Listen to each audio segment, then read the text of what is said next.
A lot of tourists who visit the city of Dubai obviously go and see the sights like the Burj Khalifa, but when you drive past the spectacular Dubai Sports City Stadium and you see the Ring of Fire, well, you'll see something different tonight. Anyone who happens to be there, a distinct orange hue about that Ring of Fire. So dominant were the Sunrisers Hyderabad over the Rajasthan Royals. It was something that would really stand them in good stead. Let's just remind you of the figures. 154 for 6 we knew was subpar, but all it needed was Jofra Archer to be inspired. He was inspired and he got rid of the top two, but it didn't matter to Manish Pandey and Vijay Shankar. They took them home, 8-wicket victory with an over and 5 deliveries to spare.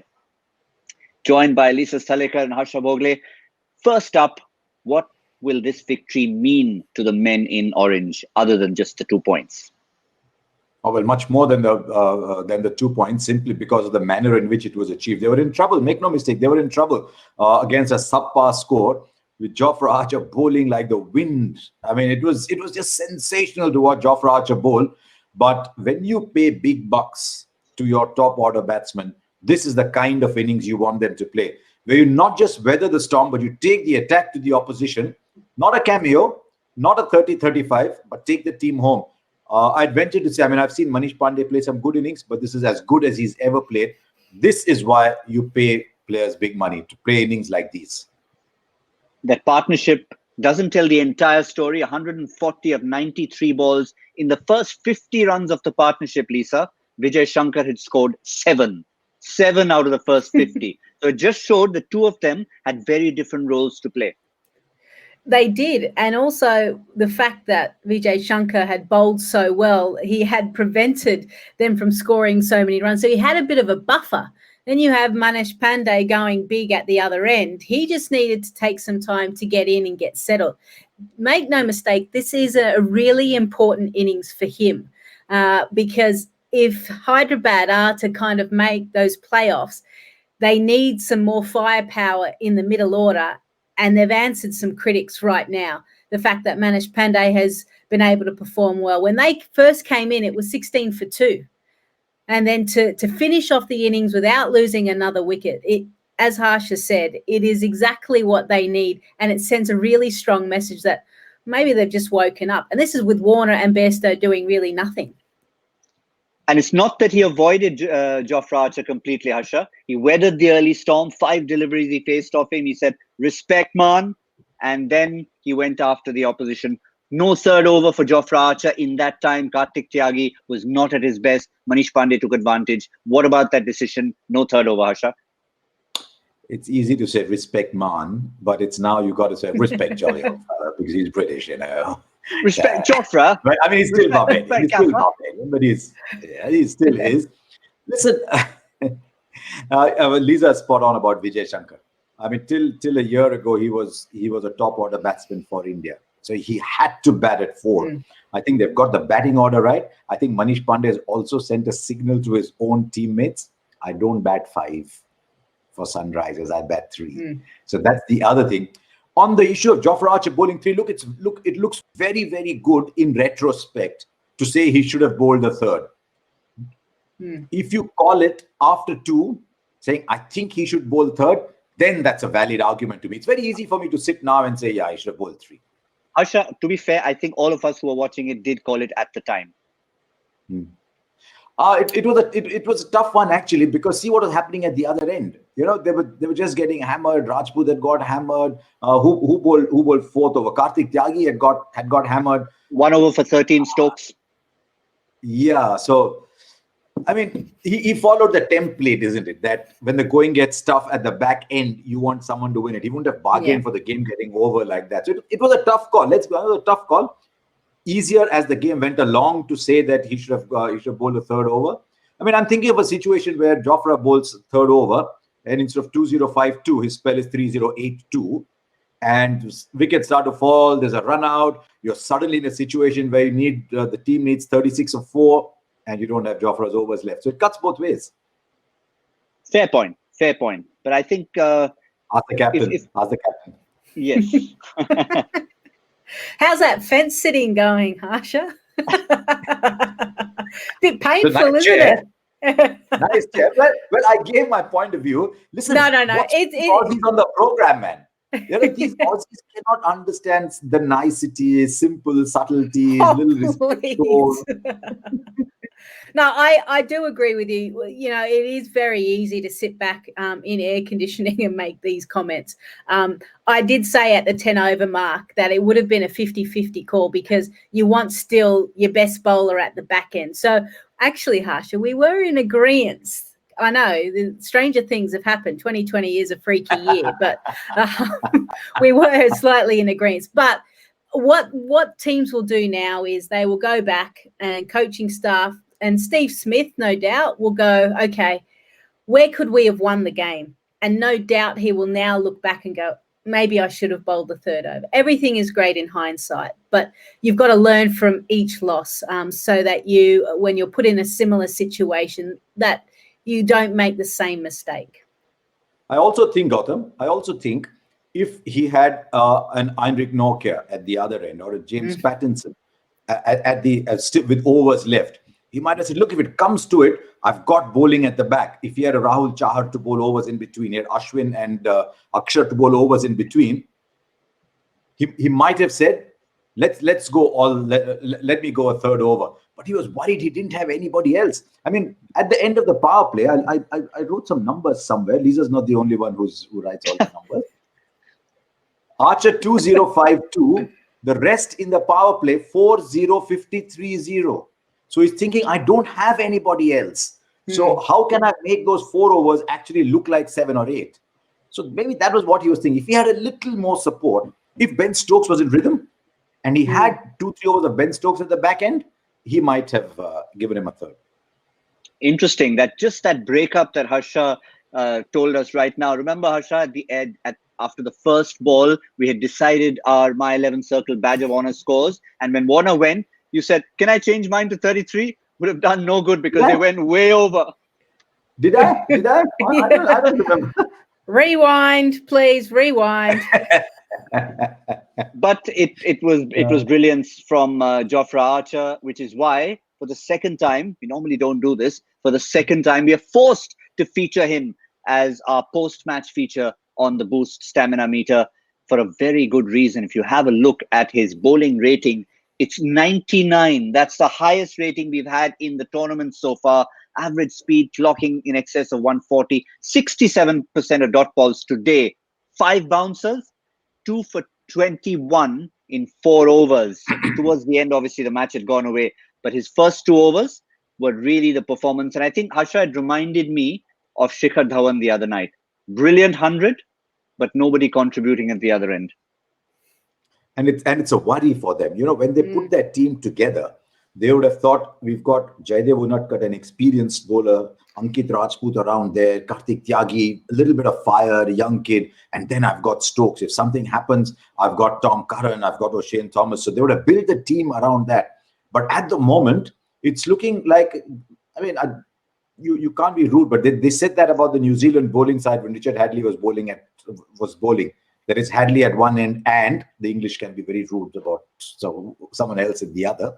I won't go there. But it's looking a bit like that. It's looking like Archer at one end, and then Smith is looking around.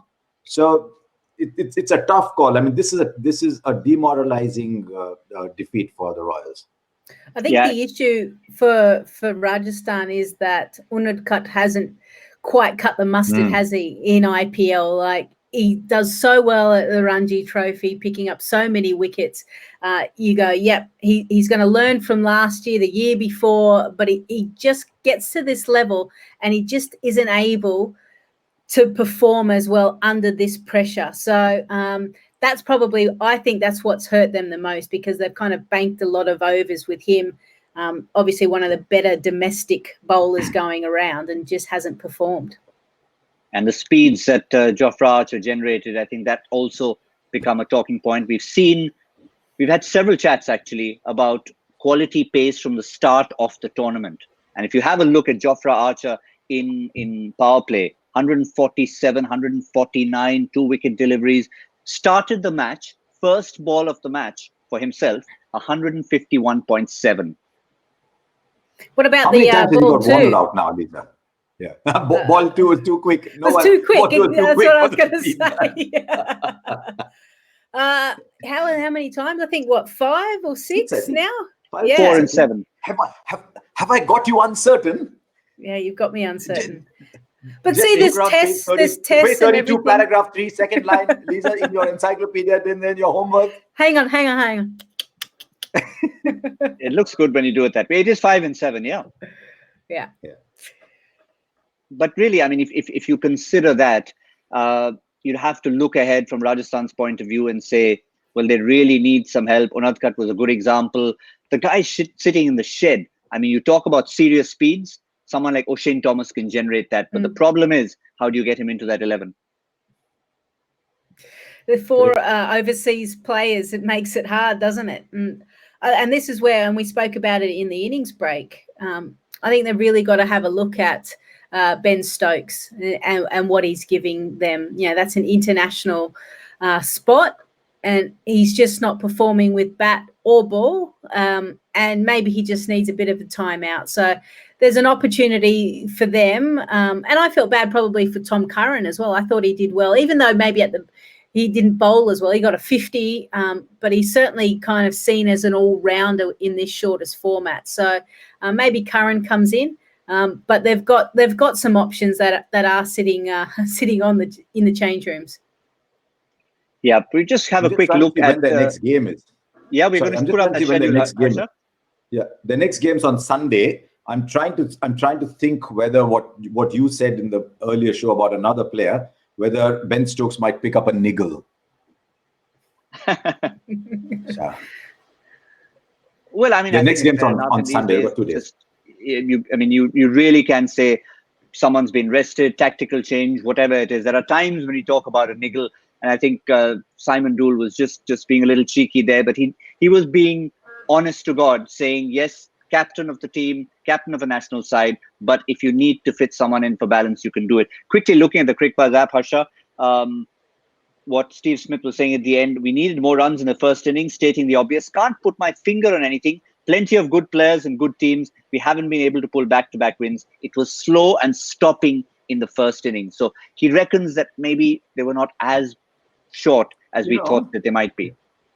It's interesting which was the game. There was a Mumbai Indians game at Abu Dhabi. And I was doing the presentation, and Rohit said something very interesting. He said, from now on, you'll find that chasing teams will start to win. And, by the time it's sunk in what he was saying, the interview was over. I should have asked him straight away why you're saying that. But he did say that day, you'll find that from now on, the chasing teams will start to win. And we thought a bit about it. And I wondered whether when the games become 160, 165 games, whether there's a little more advantage, chasing teams, little less pressure, whether maybe there's little sheen coming, not quite due, but maybe just a little sheen coming on.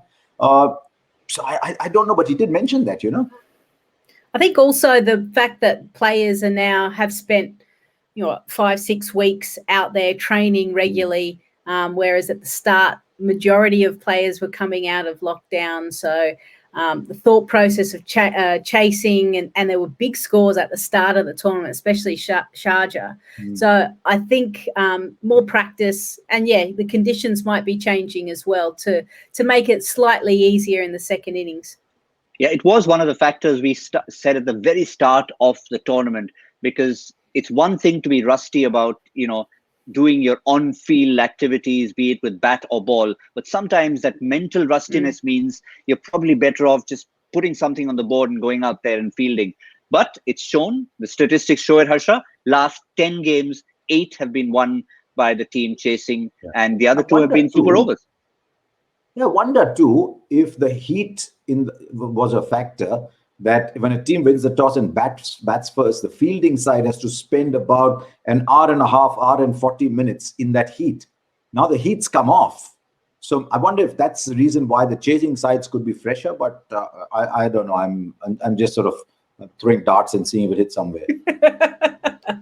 Well, it's the numbers are suggesting that, Lisa. So I think we've got to pretty much go with that and see that now the whole decision, what you do, win the toss, field first, is going to be the way to go. Especially, I think it's a combination of both. The rust has gone and the scores are starting to sort of level out. Yeah, Very well done, Gautam. There was a very sarky quip that was coming from Lisa, and you stopped her and you went straight ahead. Well done. Yeah, you're right, Harsha. Yeah, I was about ready to move from the darts that you were throwing. Go, Gautam. Sorry, we were being silly. Yeah, no, that's fine. I was just trying to look at eavesdrop on David Warner, and obviously he said he thinks they started the game fantastically, able to bring it back after the power play. It's been a complete game that we have been asking for, and I think that's important for their progress in the tournament. It's one thing to have a great win in your first or second game of the tournament, but at this stage, when they need to move upwards, it's a complete game because remember the schedule. It's Punjab, Delhi, Bangalore, Mumbai to follow for them. Yeah, definitely four teams that are looking in that top four. So that is going to be a challenging back leg for the Hyderabad. So I think the fact that the Indian players have stood up is really good signs for Hyderabad, don't you think, Harsha? The fact that they don't have to rely on Johnny Bairstow and David Warner to see him through. But when they do fire, and when you've got Manish Pandey and Vijay Shankar going as well, then they're close to almost being their best. And look at where this has taken them on the points table. It's taken them straight away to number 5 because of the net run rate. They're now above Kings 11. What this has done from the larger point of view for the tournament itself, about 7 or 8 games ago, we wondered whether the top 4 were going to run away and leave the bottom 4 behind. I think yesterday's defeat for KKR just opens up the tournament a lot more. And look, Hyderabad, Punjab, they're all saying, you know what, we've got a chance here. I don't know where this leaves Rajasthan now, because like Chennai, the best Rajasthan can do is 14. You never know. I think 14 will be enough for at least one team, but they've now gone to minus 0.6 on the net run rate. It's that time when you start looking at net run rate. So I think there's 3 teams now as we speak, 3 teams in contention for the 4th spot, and everyone's looking to see if MI drops another one. If they don't, then I think MI go clear too. Yes, and I think the important factor will be who they are playing next. And that's exactly what we're having a look ahead to. It's going to be Mumbai taking on Chennai in the next game, and 2 ends of the spectrum. It's not literally one playing 8, but it is 2 ends of the spectrum. And in Mumbai team, former champions, multiple champions, well, so are Chennai, but it's just that we've concluded in this season they haven't been the Chennai of old. Remember, this is how the tournament started. It's a marquee clash, but Harsha, you'll have to say Chennai versus Mumbai, as far as 2020 is concerned, not quite the same sheen to it. You know, I get the feeling that in Chennai, they think the tournament is over. Right now, sometimes when you reach a certain stage, you become actually a very dangerous team because you now have nothing to lose, and you come out free. But you see what Dwayne Bravo said when he was leaving. He said, "We've not been able to give the fans what they want, and very sorry," and whatever. See what Dhoni said in his last post-match presentation. It was quite revealing. So if Chennai think, and it showed in that performance the other day when they didn't get bowled out and made 125. If Chennai start to think, let's look at the next IPL, there'll be easy meat in the remaining what? They've got 4 games to play. You know, they've got fans. They can't just assume with 4 games to go that it's all over. So I'm really very keen to see how Chennai are playing this. Whether they come and say, right, guys, nothing to lose, let's go, or whether sorry, what was that, Harsha? Yeah, I think the real question is, if you ask someone there and they went like this, you wouldn't be sure whether they're agreeing or disagreeing with you. But it's a point well made. And if we have a look at the squad, I think that as and when the game comes and toss time comes, and first and foremost, no DJ Bravo. Guys waiting in the wings who haven't got a look in yet. Finally, is this the chance for Imran Tahir to come and get in there? Surely. Holy smokes. If he doesn't come in, then I'll stay in my room a few more days. because I still don't know Just if they because will you actually. have to anyway. It's not that bad. I'll stay in my room a few more. I'm on day 4 of my 14-day quarantine. I've got to stay there anyway. That's a great major. But the point you're making is very valid, though. Yeah. I think, but also Adoni did mention the fact that they may throw some more opportunities to players that haven't necessarily had a go, or the younger players.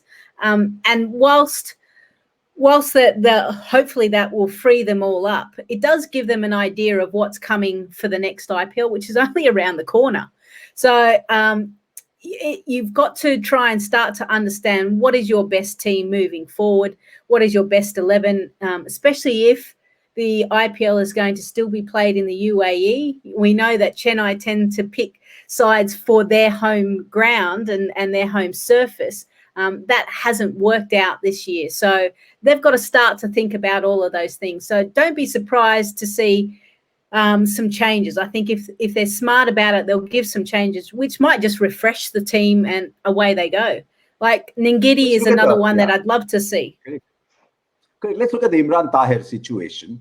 Right? The last game they played Josh Hazelwood, and I thought he bowled really well with the new ball. He gave them that little cutting edge that they were lacking. So if Tahir has to come in, does he come in for Hazelwood, or do they say no? We need that pace of Hazelwood now that we don't even have Bravo. So in which case, Karan's pulling his weight. Karan's doing all right actually. He's pulling his weight in the side.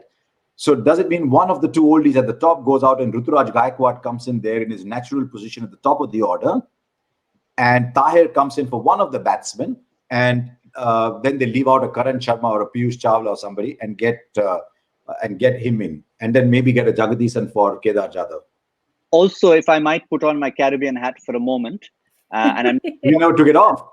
I'm not talking DJ Bravo, but I'm talking about someone who was probably the most impact player in the CPL this year without actually any results coming his way. That was Mitch Santner. Every time he stepped onto that cricket field, if he got a bat in hand, he would score 20 of 18 deliveries when the team was 77 for 8. And every time he bowled his 4 overs, he was impactful. So Imran Tahir is obviously more flamboyant. Santner's quiet. He's like a little school child, especially when he puts the glasses on. But he's another candidate. He certainly is, because he's an all-rounder, and he's done that role for Chennai in the past as well. We've seen him come in at back end and find the boundary, a little bit like Axar Patel, to be honest, for Delhi. So he's got that ability. I agree that that's certainly an option. And it'll come down to, when we all love this word, balance. Balance within the 11. How many batters, bowlers have you got? And then that's where they'll kind of start seeing potentially, or putting new faces in those spots. Yes, certainly is. So we'll wait and see if wholesale changes are made or not. But on the other side of the fence, from the yellow to the blue, is a discussion that's generally a lot easier. Previews for Mumbai games have been very simple this year, because the first thing we discuss in a preview is team changes, and there have been hardly any. They played with 13 players all season. It started off with that one change, Saurabh Tiwari out, Ishan Kishan in. Kishan fired, and he was staying in there a while. So Harsha, that's really been the story of Mumbai, minimal change. Yeah, I don't know where it is with Ishan Kishan. He didn't look very good when he was going off, but if he can play, that'll be great. If he doesn't play, they'll get their in-house favorite to come and play, Saurabh Tiwari. So he'll come in and play. I'd like to see them use Kieron Pollard a little bit more. See, they need those 2 points. You see, because what's happened now is RCB have gone up to 14. DC have gone up to 14, MI are 12. They want to finish 1-2 as well. But first, they've got to get to 14. Once they get to 14, they've got to look at 1-2. So for that, I'd like to see them use Kieron Pollard a little bit more. They've used him way too little, I think, in this tournament. He's been in tremendous form. I don't know how they'll use Kieron Pollard a little bit more. When they say, look, the Ishan Kishan role at number 4 will only be used if they are 20 for 2. Otherwise, that man floats and comes down to 7 maybe. And we'll use Pandya Pollard in that further up the order to give them more batting. It's important that all of the players now, as you come into the back end of the tournament, and teams that are hunting down those finals, you want to make sure that everyone has spent a decent amount of time out in the middle. And Kieron Pollard has literally kind of played 12 balls, 14 balls. I mean, he's scoring runs. You know, he's still finding boundaries, and his strike rate is exceptional. But boy, you'd love to see him face 25 deliveries, 30 deliveries. I think that's really important for the development of Mumbai. And the fact that, Ishan Kishan has gone out, it does give him an option to try someone else as well. They don't seem to like to change their 11, and I don't mind that, to be honest. You're not here to kind of hand out caps willy-nilly, but it is a long tournament. Injuries are starting to come into it. A lot of little hammies are starting to go. So they just need to be careful that the other guys that are sitting in the dugout are getting enough time, whether it be at training or centre wicket, so that if they are required, they're ready to go. Yeah, and it's also, again, we like to look at the schedule at this stage of the tournament because we feel that this should be their big opportunity, no matter whether Chennai are looking like party spoilers or not, to pick up those 2 points right here, right now in Sharjah. Because after that Rajasthan game, there's Bangalore, Delhi, Hyderabad to finish with. And that October 31st game looks like it just might be a big push to that number 1 and 2 spot. Those are two big games there, 28 and 31. So they'll want to win 23 and 25, those two games in Sharjah and Abu Dhabi. They want to beat Chennai. They want to beat Rajasthan. If they get those two, they're 16. They're sitting better. Then Bangalore, Delhi has a different connotation. And we'd like to see where Hyderabad is by the time we get to the 3rd of November. But they want to win the next two, no doubt about it. They really want to put their best foot forward, win the next two. You get a sense that the last game against Hyderabad is almost going to be maybe one for Hyderabad. Do they make the final 4? I have a feeling it's going to get down to that. We always love last game, last round, last weekend. Everything's still up for grabs. Yeah, we'll remember your words here, Lisa. As I said, it could be a double whammy. It could be Hyderabad needing to win to get into the top 4, Mumbai needing to win to ensure a top 2 spot, which I'm sure we all know from this new format that you want to finish top 2 so you have a second chance at the final. So it does set that last game up beautifully, but that's still a long way away. Let's look at today's game that happened earlier, and we want to look back and find out which one of you were our champion fantasy players, our My 11 Circle Ultimate Team of the Day. And this is how it looks. And you can see there, Manish Pandey, captain, Vijay Shankar sneaking in right at the end, pipping Jason Holder to a post after those 3 wickets that he picked up. Ben Stokes, Jofra Archer, again, a huge star, but at the end of it, that second spell, perhaps costing him a spot as captain or vice captain. But this is the combination that would have got you closest to becoming our My 11 Circle champion of the day, which we shall reveal in a few seconds from now, who is our My 11 Circle champion of the day. And very crucially, in a reasonably high scoring point score, how much has he or she got? It's a he from Bhilwara in Rajasthan. Sorry, I'm sure if you're from Bhilwara, you were supporting Rajasthan. Your team didn't get over the line, but you did with 249.5. Mahesh Jeswani. Well done, Mahesh. Well, how many did you have got? How many points did I get? No, 566. 566 points. I had Jofra captain, Jason Holder vice captain, Manish Pandey in my team, my highest haul of the season. After the disaster yesterday. Look at him, he's up. Look at him, go on, Gautam. Next 5 you don't minutes know what Simon Dool and Pommy Ambangwa did to me yesterday because of my choice of Chris Morris. I had to wear a dunce cap on the show. So I'm using these few moments to gloat when I've had my highest haul of the season. Where's your crown? Where's your crown? What's it at the back?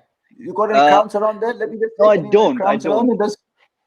Yeah. I wish I planned for that. I had a dunce cap lying around yesterday. I don't know why. Just hold one of those antique, whatever, $1 million paintings that you got up there on your head like that. So. Okay, how about this? There. Perfect. Yeah. There's an antique teapot that I'm holding up. That's my prize. Right, there you go. The me champion of the day. But let's leave that alone. And the things we do. I've got a prize too. My own little my cup. Right. Coffee, tea, both of you with a cup each. Yeah. No, she's about to go to bed. It's what, 5 in the morning, 5:30 in the morning for you? 5 to 5. So let's wrap it up, boys. Come on. We'll wind it up, Lisa, for your sake. I reckon there's some caffeine in there. Okay, that's not going to keep you awake. One final factor is the joy factor. And of course, we wanted to just clarify here that we were making things so simple for all of you that we were allowing you more than one answer. So who is the only uncapped player to be retained in the big auction by a franchise in the history of the Indian T20 League? So of course, once you clarify big auction, it narrows the pool down slightly, but there's still more than one possible answer. And the answer we were looking for is Sarfaraz Khan, retained by Bangalore during the big auction in 2018. Everyone's asking when's the next big auction, but we've gone back to Sarfaraz Khan, who's our winner, who picked up that one first. And we had lots and lots of correct answers coming in. But in the fastest time, the most correct of them all is Joy Bhattacharya himself. No, it's not. It's Rohit Yadav. He's come back enough times to us, Rohit. Yes, we know it. You come back and tweet when somebody else wins. You're very gracious about it. But when it comes to competing, you're like Manish Pandey was today. You're not going to let anything go. Not a single opportunity. Well done, Crick Rohit. And I think Joy's got these godchildren everywhere. I think Joy's got these godchildren everywhere that he just distributes like that. Yeah, when it comes to quizzing, he is the father figure. But you'll have to give it to him. These are not alter egos of Joy. There are many out there who love quizzing. Thank you very much, Lisa. Time to say good morning to you. Thank you, Harsha. Good morning. Time to say good night to you. And to all of you, wherever you are, whichever side of midnight you happen to call home. Thank you all for watching. I'm actually earliest. I'm not at 10 o'clock at night here. Yeah. Oh, well, lucky you. 3 different time zones. Call it a few days ago, you were just down the show. road. We could have done what Pommy and Simon did. We could have. Yeah. We could have. But alas, I have to be here. Today you can't. Much as Harsha would love to, we'd all, if any of us had to pick a place to go, we'd love to go and get a view of Sydney Harbour right now. You would, as the sun's coming up. So I'm going to go watch that. It's probably coming up right now, Lisa, right behind you. Yeah. See you guys. Bye. See you, Lisa. See you, Harsha. Thank you very much. Do join us. It's going to be a big one. Mumbai against Chennai tomorrow. My 11 Circle presents Cricbuzz Live. Good night, good morning, good afternoon. All of it.